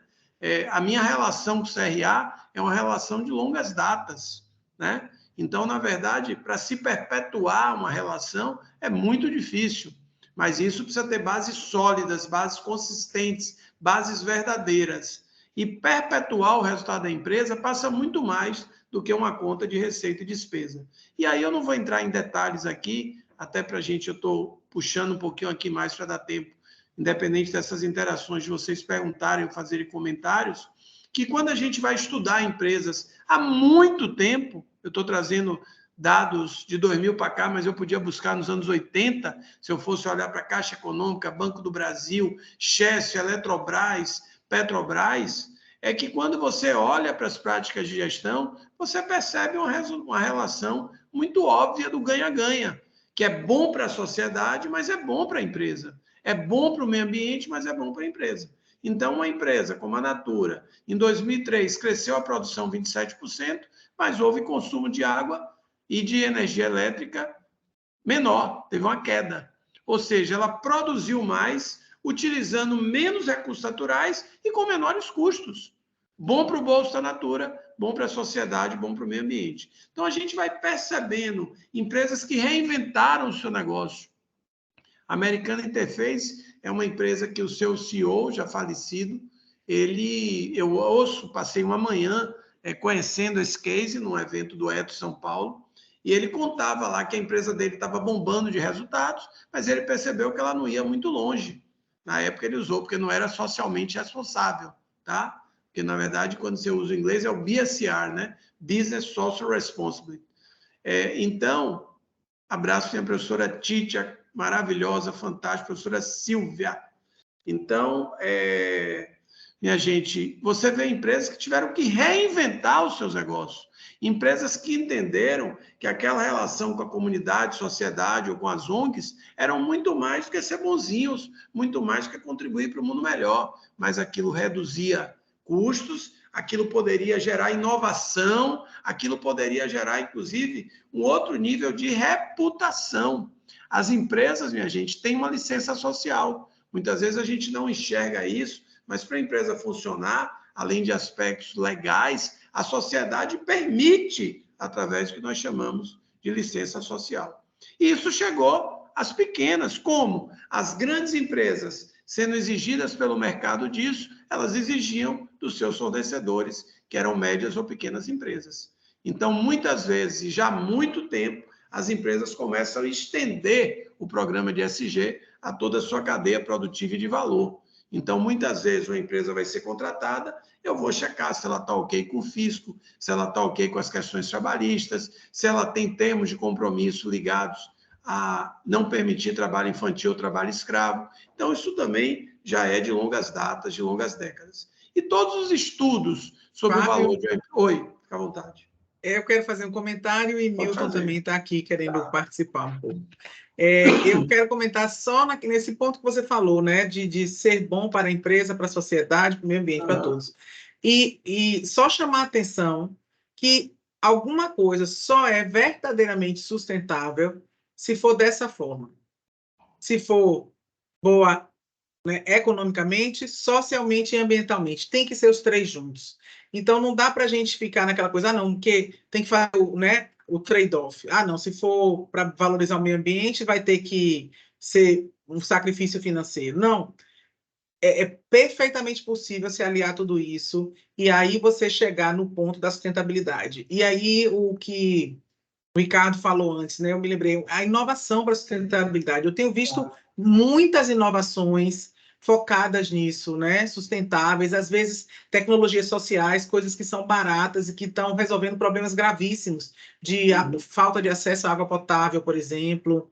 Tem muita coisa boa sendo desenvolvida aí, muita gente boa colocando a criatividade em prática com esse foco de conseguir conciliar questões sociais, ambientais e econômicas. Obrigado, professora. Milton, pode falar. O Fábio, você é muito rico o que você está transmitindo aqui para a gente, e num curto prazo de tempo. Está sendo uma tempestade de ideias aqui muito grande. Veja bem, se a gente for analisar, não sei se eu estou saindo do foco aqui, mas se a gente for analisar, de primeiro tínhamos apenas o departamento de RH nas empresas. Depois tivemos que ter uma mudança de comportamento e entrou gestão de pessoas. Aí o que aconteceu? RH era apenas para a parte burocrática, a questão de férias, de contrato, toda essa parte que tratava do funcionário. Com a mudança de comportamento, foi se adquirindo, eu digo aí, uma nova visão, e o que foi que aconteceu? Tiveram que aprimorar e ter gestão de pessoas, um líder. O gestor de pessoas hoje é um líder, que ele vai reter o talento, que ele não pode perder aquele talento na empresa. Mudou o conceito do RH. Aí eu pensando aqui, se cada empresa tiver um departamento ESG ou um departamento que tenha esse foco, que tenha essa visão comportamental. Então, esse é um ponto aqui que você me fez pensar. Então, será que as empresas não poderiam agora, até o CRA, nós que participamos do Conselho Regional de Administração, podemos colocar em pauta essa ideia das empresas, das organizações, e também, quando eu falo organização, a gente fala gestão pública, organizações da sociedade civil, como um todo. Inserir no contexto da gestão a um departamento de ESG. E outra coisa aqui, para finalizar, é que eu vejo que tudo perpassa pela educação. Um exemplo, se na BNCC tivesse uma disciplina que fosse inserida na escola, né, no currículo, uma disciplina ligada a desenvolvimento sustentável desde cedo, vamos botar aí Fundamental 1, né, um exemplo aqui que eu estou dando. Mas poderia sim, colocava na BNCC uma disciplina que realmente é de grande importância. Não é mais, eu não vejo obrigatoriedade, eu vejo uma mudança de comportamento que temos que ter desde o início. Então tem que começar de cedo, para quando essa criança chegar numa organização, aliás, a família já é uma organização, mas quando ele chegar numa organização privada ou numa organização pública, ele já tem esse conceito. E se ele for um líder, ele vai implantar naturalmente. Então, fica essas duas colocações minhas aqui, de inserir um departamento de ESG nas organizações e inserir uma disciplina na BNCC, né, na Base Nacional Curricular, para que aí, desde o início, na raiz, para poder se fortalecer. Isso foi você que me deu essa ideia aqui, viu? Valeu. Olha, da educação... Nada. Obrigado. Olha, da educação e da disciplina, nada a comentar, sem dúvida nenhuma. Pelo contrário, né? A gente, felizmente, talvez veja isso um pouco mais na área privada. Eu me lembro de uma situação que eu fui, aquela história do pai se apresentar, falar da sua atividade. Minha filha tinha 3 anos, hoje ela tem 13. E aí eu disse, olha, um dos temas que eu trabalho é sustentabilidade, e aí eu acostumado a falar com o adulto, e ela disse, não, então você fala sobre isso com as crianças. E aí a coordenadora pedagógica, a estrutura da escola me ajudou, eu resolvi falar um pouco da questão da água, fazer filminhos, pintar, exercícios, e os meninos deram a aula, né? Então, meninos com 3 anos de idade, inclusive eu me lembro, no dia, houve uma manifestação dos colegas de Maria Clara, que é o nome da minha filha, que não iam tomar banho, porque o pai de Maria Clara Rocha disse que estava acabando a água no mundo, né?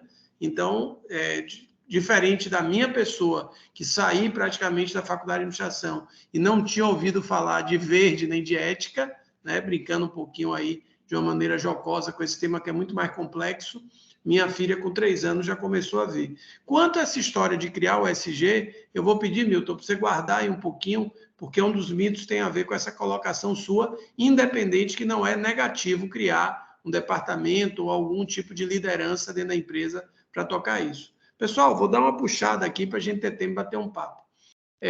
Outra coisa que eu ia comentando, quando Fátima fez a colocação, perfeita a sua colocação, tá, Fátima? E eu digo muito isso, quer dizer, quando você não tem capacidade de conversar com o empresário e mostrar que ele tem ganhos ou redução de perdas, o tema não vai avançar. é uma coisa que eu posso tranquilizar a todos aqui, quem vai nos assistir em gravação, que se esse tema está crescendo, é porque o empresário entendeu que ele é forte. Ele pode até não saber exatamente quão forte aquilo é, ele pode não saber exatamente como mensurar, ele pode não saber exatamente quais o passo a passo para evoluir de maneira efetiva nesse tema, ele pode achar até questões equivocadas aí que a gente chama de greenwashing, mas ele já percebeu que esse tema é forte, que chegando e vai estar cada dia mais como pré-requisito e não diferencial competitivo. Mas qualquer estudo de valor da empresa, você vê que o grande valor da empresa está no intangível. E esse intangível tem muito a ver com a reputação. E as grandes crises reputacionais têm a ver com a falta de uma gestão sustentável. Sejam questões ligadas à ética, à corrupção, ou a vazamento de informações e roubo, ou a perda ou roubo de propriedade intelectual, ou assédio moral, assédio sexual. Então, minha gente, os grandes impactos financeiros têm a ver com crise de imagem e a grande parte das crises de imagem tem a ver com a falta de uma gestão sustentável. Então, sem dúvida nenhuma. E aí, Milton, vem em sua homenagem, está vendo você, que se antecipou aqui, que esse é um mito. Mas, Fábio, não é legal isso que Buffoni colocou, de uma empresa criando uma diretoria? Sim, legal. Mas não vamos imaginar que porque eu trouxe, né, Jesus Cristo reencarnado para ser vice-presidente de sustentabilidade, diretor, que o problema está resolvido. Primeiro, que não é o único caminho. E segundo, que se é um tema transversal à gestão, se é um tema que permeia as práticas de gestão, se é um tema que permeia as relações da empresa com todas as partes interessadas, comunidade, empregados, colaboradores, fornecedores, órgãos ambientais, poder público, clientes, consumidores, etc., etc., etc., não vai ser o único caminho de avançar e nem o único passo que vai dar, que é trazendo e criando uma estrutura, ou muitas vezes as empresas buscam até a consultoria. Isso pode ser um passo importante, pode ser um passo de grande impacto, não deixa de ser você criar ali uma liderança formal. No passado, tá, Milton? As empresas, as pessoas acumulavam. Então, o RH acumulava esse tema, a comunicação acumulava esse tema, né? Então, não era nenhuma estrutura, hoje não. Somente as empresas de médio e grande porte criam estruturas para liderar isso. Mas, de qualquer maneira, é um mito. Não é a única maneira de avançar e não dá para avançar apenas trazendo um Midas do SG ou criando uma área. Esse aqui foi um dos primeiros conceitos que chegou ao Brasil de responsabilidade social empresarial e percebam como ele traz o que o SG diz. Ele fala que é uma forma de gestão. Ele fala que tem a ver com a relação ética e transparente da empresa com todos os públicos. Ele fala, Fátima, do tripé da sustentabilidade, onde ele fala exatamente dessa ideia do social, do econômico e ambiental. E esse é um conceito meu, né? Nasceu no meu mestrado, sabe Deus quando, já tem tempo, onde eu chamei de terceira onda, mas eu criei também no meu conceito primeira e segunda, onde eu digo que a verdadeiro SG, atualizando para hoje, tem a ver com ações internas e externas que a empresa gerencia, realiza, investe ou apoia para aproximar seu modelo de gestão de um modelo de gestão sustentável, envolvendo ou mais públicos que são impactados pela atividade da empresa. Ou seja, é um guarda-chuva, minha gente, onde posso ter área de SG, Milton, mas eu preciso que isso esteja no conselho, eu preciso que isso esteja na alta administração, e eu preciso que o líder de cada processo, então, que o cara que cuida de suprimentos, o cara que cuida de fornecedores, entenda como ele vai inserir o SG nas suas práticas de gestão e na relação com fornecedores. Isso vale para todas as áreas. Ou seja, não se enganem, uma empresa que muitas vezes tem um instituto, uma fundação, que gasta milhões, né? Ou uma empresa que a Petrobras chegou a uma época que de cada R$3 no país de investimento social privado, R$1 era da Petrobras. Isso é positivo, vamos aplaudir, mas não é porque ela tem investimento social privado. Ou seja, não é porque ela pratica da porta para fora que ela é uma empresa referência que está evoluindo no SG.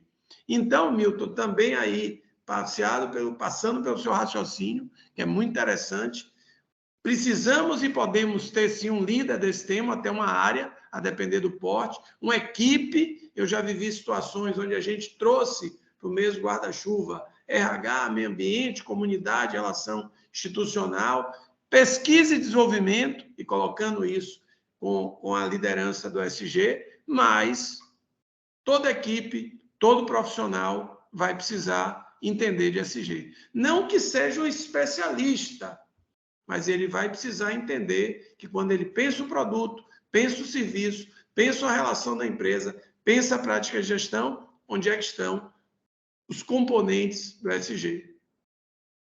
E não tenho certeza se é o último mito, estou na dúvida agora, apesar que esse artigo foi recente, foi desse ano, se eu não me engano, agora eu também estou na dúvida se é desse ano ou do ano passado. É outro mito, o verdadeiro SG passa obrigatoriamente para a realização do meu negócio. O que é isso? Milton amanhã chega lá na empresa dele, ou na empresa que ele trabalha, e aí alguém diz, e aí, Milton, como é que foi? Você me disse que ia assistir lá uma palestra de um tal do Fábio, como é que foi? Dá para a gente trazer esse troço aí do SG para cá? Aí Milton respira, pensa fundo, pensa muito, respira fundo, diz, meu Deus, será que eu digo a verdade? E aí Milton toma coragem e diz assim, rapaz, só se jogar uma bomba aqui e começar tudo de novo. Não é assim. Mingau quente, como diz o bom nordestino, se come pela beirada. Então, eu vou olhar para todos os processos, todas as práticas de gestão, eu vou olhar todas para as relações, vou perceber o estágio de SG em cada dimensão dessa e vou começar a fazer ajustes, onde automaticamente eu preciso ter prioridades. Os públicos mais importantes, mais impactados, que influenciam mais resultado, né? As áreas mais críticas, que muitas vezes o mercado, eu já estou atrasado em relação ao mercado, mas não quer dizer que toda vez que eu implemente ou trabalhe o contexto e a cultura da SG, eu tenho que jogar meu negócio abaixo, tá? Então, de uma certa forma, é a ideia de coerência de atitude. A empresa não pode ter um discurso e ter uma prática que não tenha nada a ver com o discurso. Olha o greenwash aí de novo, tá, Fátima? E simultaneidade. Quando eu brinquei com a história da floresta, o SG é como se fosse uma floresta com várias árvores. Eu tenho que olhar para todas as árvores, por mais que eu vá priorizar o meio ambiente, se eu sou uma indústria petroquímica, e se eu for varejo, eu vou priorizar consumidores ou clientes. Então, lógico que as árvores ou os capítulos do livro terão pesos diferentes, de acordo com o meu porte, de acordo com o meu segmento, de acordo com o mercado que eu atuo, se é mais ou menos competitivo. Por isso que as empresas com capital aberto, com ações à bolsa, têm um nível de evolução, em tese, muito maior, porque são mais exigidas. Empresas que atuam no mercado internacional também, empresas que atuam no Brasil como um todo. Então, a simultaneidade é fundamental. Não adianta eu ser maravilhoso para a comunidade e um desastre com o meu público interno.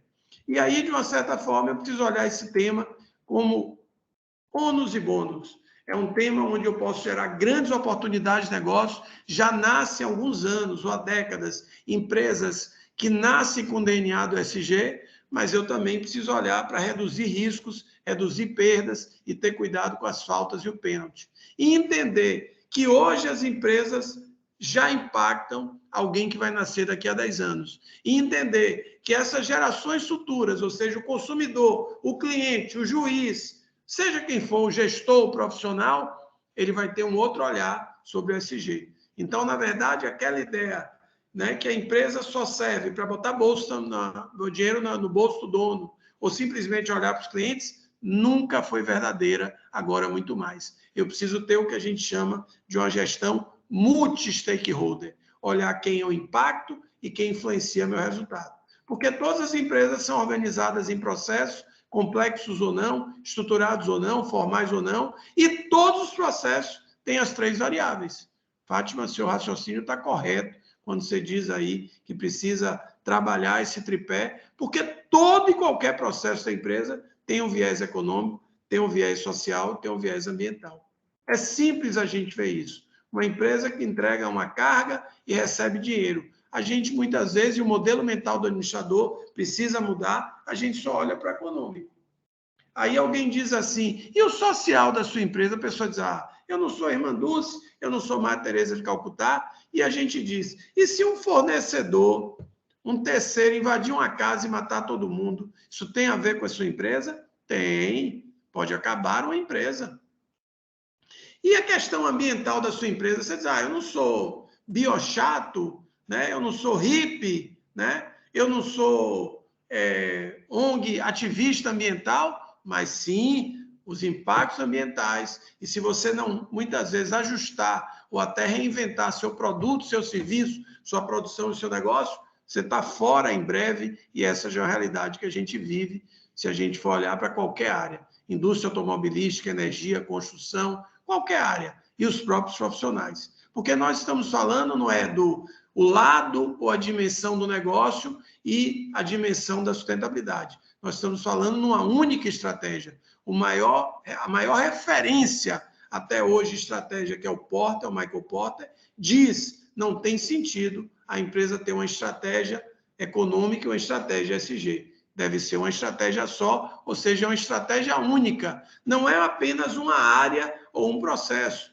É algo que deve permear todo o mapa estratégico. É algo que deve permear todas as práticas de gestão. É algo que deve permear todos os processos. Então, o peso do ESG, ele tem que estar ao lado de satisfação dos clientes, de remuneração dos acionistas. Minha gente, esse mapa estratégico, se eu não me engano, ele é 2002, 2003 ou 2004, que foi a época que a D'Amicus ajudou a Coelba a criar um programa chamado Energia para Crescer.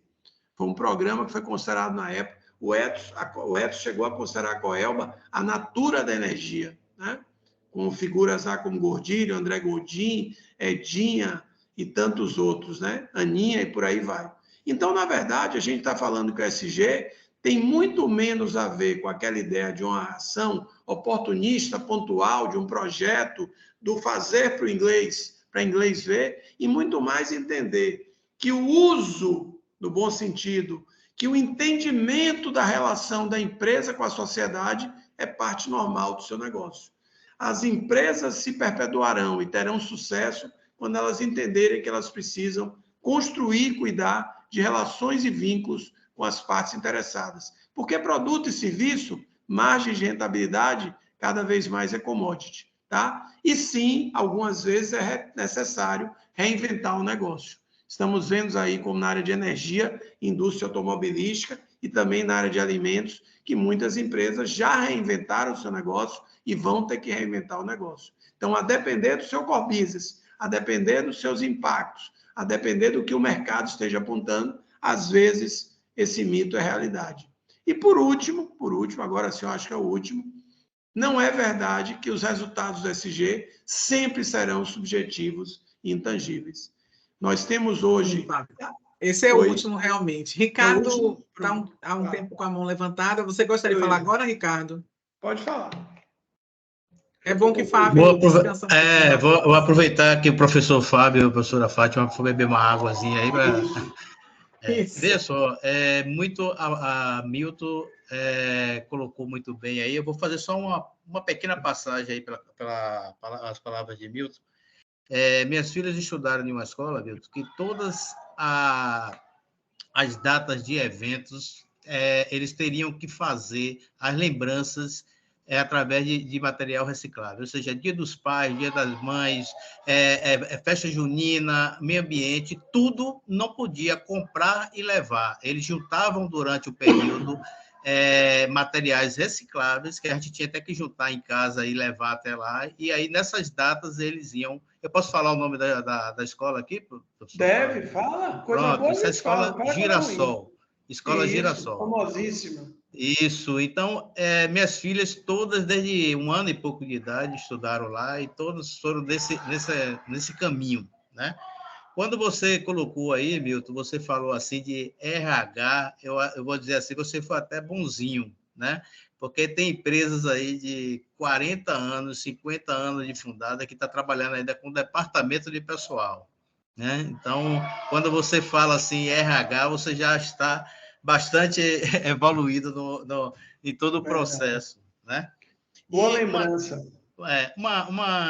Um fato interessante é que uma privatização, muito rápido falando para você ter ideia da importância de sustentabilidade, RH, tudo junto, e o RH deixando de ser vidraça para ser vitrine, todo um processo estruturado para privatizar, Essa empresa ela atuava em 250 municípios dentro de São Paulo, certo? As empresas que não fizeram isso, do mesmo segmento dela, e foram privatizadas, para você ter um comparativo, a empresa foi privatizada, um exemplo, a R$1, ela que fez toda a estruturação, toda a parte de sustentabilidade, uma sucessão estruturada, ela foi privatizada a 98. Então, para você ter ideia do que nós estamos falando, com todo Mas é mais nada, Buffoni, você já disse tudo. Esse exemplo seu fechou com chave de ouro, porque, na verdade, a gente está falando aí, independente de outros contextos, de 98 vezes. Não precisa dizer mais nada. Show de bola, grande exemplo. Então, para você ter ideia, até na estruturação, que você sabe, quando você vai privatizar a negociação, o sindicato vem logo em cima, né? Foi feito ou estabelecido uma meta de privatização, na privatização para os colaboradores, e eles teriam um bônus em cima daquilo ali, para você ter ideia de como foi feito todo o processo estruturado, que os colaboradores, a entrega foi acima da meta estabelecida, pré-estabelecida. Então, é uma coisa assim impressionante quando você cerca todo o processo e você tem um total domínio do processo, né? E como diz sempre o ditado, né? O 80-20 funciona muito bem, né? Procurar escutar mais e falar menos, né? Então, essa fala de Milton aí que eu queria dar uma complementada, que foi muito bem colocada, Milton. Parabéns, e a linha é essa mesmo aí. E nós, como administradores, que temos uma visão de 360, graças a Deus, a gente consegue atuar em todas as áreas, em todos os segmentos, a gente consegue chegar junto. Um abraço, obrigado. Valeu. 2 comentários Obrigada, rápidos. Ricardo. Primeiro, Milton, sua analogia com o RH foi perfeita, né? De mais que uma área, todos os líderes precisam ser gestores de pessoas, tem muito a ver com a SG, por isso que uma área só não resolve. E já provocando, viu, Fátima? E aí, Fátima, a professora Elisângela, toda a equipe do CRA, botar esse povo para trabalhar, tá? Buffoni pode criar algum núcleo de estudo aí para trabalhar evolução de gestão na construção. Valdomiro, eu estou falando de quem eu estou mais próximo aqui, conheço, pode fazer a mesma coisa com saúde. Então, administradores, vamos nos ajudar, não é ajudar o CRA, não, porque o CRA é nosso. Então, caminhando aqui para a conclusão, e aí eu devolvo a palavra para a Fátima, esse mito não é real, porque a gente pode mensurar, sim, de maneira qualitativa ou quantitativa, direta ou indireta, a evolução do SG. Apesar, não é, dele ser um mito, ou seja, ser uma falsa verdade, uma das grandes dificuldades da empresa, e várias pesquisas apontam isso, tem a ver com métricas e indicadores, principalmente para ações internas, tá?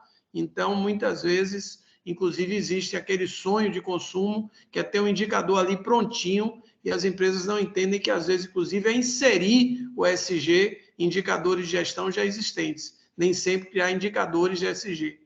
E, ao mesmo tempo, apenas mostrando que a gente tem N formas quantitativas ou qualitativas, seja no E, no S ou no G, de avaliar a evolução, a maturidade, a consistência, a profundidade de uma cultura ou de um programa de SG. Só no campo de ISOs daria para a gente fazer mais uma palestra aqui de 2 horas para falar de cada peculiaridade. Estamos falando de standards internacionais, tá? E aí, a pergunta-chave, já para a gente ir caminhando para a conclusão, que você deve se fazer e deve levar para a sua organização, é qual o atual estágio da sua organização em termos de SG. Não na linha só, né, da percepção do feeling, mas usando métodos científicos, usando ferramentas de gestão, começando a trabalhar esse aculturamento. E um outro artigo nosso, para concluir, para não dizer que eu só falei de problemas, né?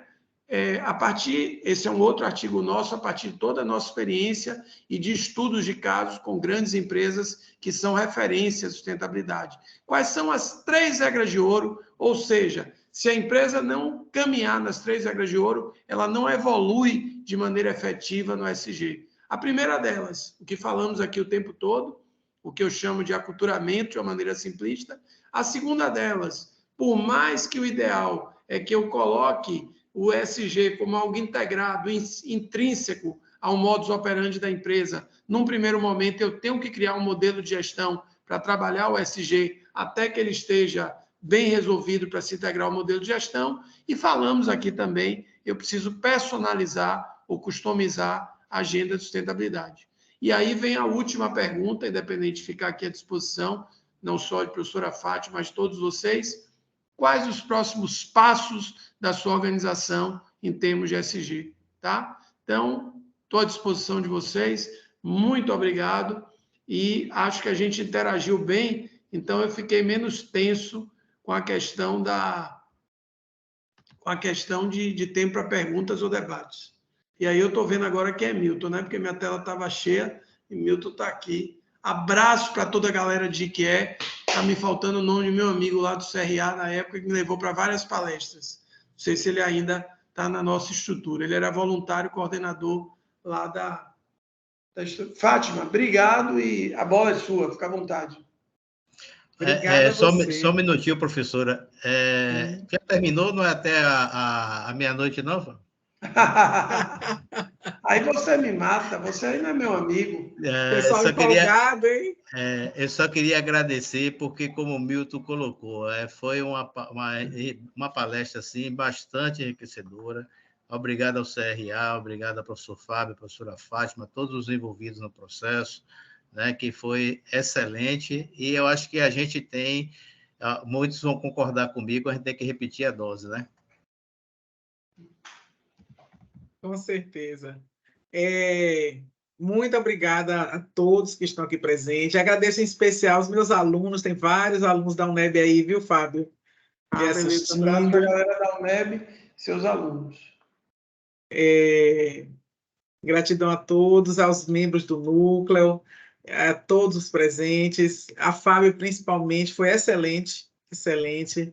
Eu quero fazer um comentário só desse final, né, que você falou em relação às métricas. Realmente é difícil, né, estabelecer, às vezes existe um nível de subjetividade, mas é importante lembrar que, da mesma forma como você falou, né, cada organização vai ter seus focos de ESG. Não dá para abraçar tudo, como não dá para ninguém abraçar todos os ODS.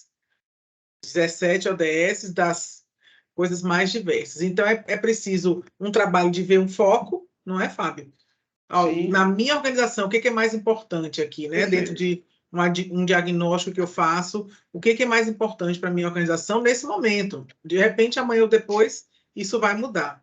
Estabelecer ali o foco e, dentro daquilo que é importante, estabelecer métricas, que algumas podem ser mais palpáveis e outras um pouco menos. Ainda assim, a gente tem, por exemplo, pesquisa de satisfação do consumidor. É difícil a gente dizer, como aqui a gente tem aqui uma pesquisa de satisfação com a palestra. É difícil mensurar a satisfação, mas a pessoa sabe dizer assim, eu fiquei satisfeita, foi suficiente, eu fiquei muito satisfeita ou pouco satisfeita. Então, a gente pode fazer escalas para diminuir a questão da subjetividade e ter um parâmetro mais palpável, né? Então, eu acho que embora não seja muito fácil em alguns aspectos, é possível e necessário que se tenha esses parâmetros. Inclusive, os órgãos financiadores pedem isso, não é, Fábio? Perfeito, sem dúvida. Olha, Fátima, brincando e falando sério, a gente tem invasor aqui, tá? Doutor André Martins, que praticamente implantou o CRF, Conselho Regional de Farmácia da Bahia, está aqui conosco também. Um grande abraço para André, tá? Bem-vindo. E aí que André faz lá, leva a Fátima também, né? E leva o núcleo aí para ajudar o CRF a levar o ESG também para a área da farmácia, né? Você está conseguindo ler aí o pessoal agradecendo no chat, Fábio? Tô lendo. Obrigado a todos, tá? Não vou responder um a um, senão eu vou ficar doido aqui. E a bateria já está diminuindo um pouquinho. E hoje eu comecei cedo. Quer dizer, todo dia eu começo cedo. Não começo cedo igual a Valdomiro, que é maratonista, mas começo cedo. Pois é, eu também. Acordei lá com as 6 da manhã, essa hora a gente já está cansado, né, Fábio? Como é que foi nosso número aí? Chegamos a quanto? 60, chegamos a 62, o número maior que eu vi de legal. 62. Vamos agora trabalhar a cultura do responder s'il vous plaît, né? Porque tivemos 120 inscrições, imagine. Mas está um número maravilhoso. Eu agradeço muito a todos, não só que estiveram, que estão e que acompanharam aqui nessas 2 horas. E foi um bate-papo bem legal. Eu acho que eu fiquei um pouco menos preocupado para o final, porque a gente teve muita interação, não só no chat, mas aí no oral, né, como a gente disse. Isso, eu quero agradecer também o CRA, eu agradeci no chat, mas a equipe técnica do CRA, que dá todo esse suporte da inscrição, da criação do link, da abertura da sala, e aí eu agradeço em nome, né, da figura de Paulo, que hoje está aqui, mas tem toda uma equipe que trabalhou e vem trabalhando em todos esses eventos que têm sido promovidos, né? Esse mês em especial, que é o nosso mês dos administradores, a gente teve vários eventos. Inclusive, está fechando hoje, não é, Paulo? O nosso é o último. Na verdade, não. Ainda tem até bom, primeiramente, agradecer, né, a senhora, sempre simpática demais ao extremo. Fábio também, companheiro já de muito. Desculpa, eu estava mudo aqui, mas a senhora, agradecer a Fábio, que é uma pessoa que eu tenho carinho, já conheço há muito tempo, a senhora sempre simpática, conheci hoje assim de vista, mas a gente já percebe. Agradecer o pessoal do Núcleo também, as pessoas que participaram aqui, que estiveram com a gente até quase 9 horas da noite, e lembrar só que amanhã nós temos o último evento do Núcleo desse mês, que vai ser de administração da produção e logística, né, professor Vanderlei. Ele vai falar sobre projetos governamentais para intermodalidade no estado da Bahia. Então, quem quiser assistir, as inscrições ainda estão abertas, né? E vai começar amanhã também, mais ou menos, esse vai ser mais cedo, vai ser 10 da manhã, né? Porque o núcleo dele tem um funcionamento um pouquinho diferente. Aí eu estou convidando todo mundo e aproveitar para deixar meu abraço a todos aí.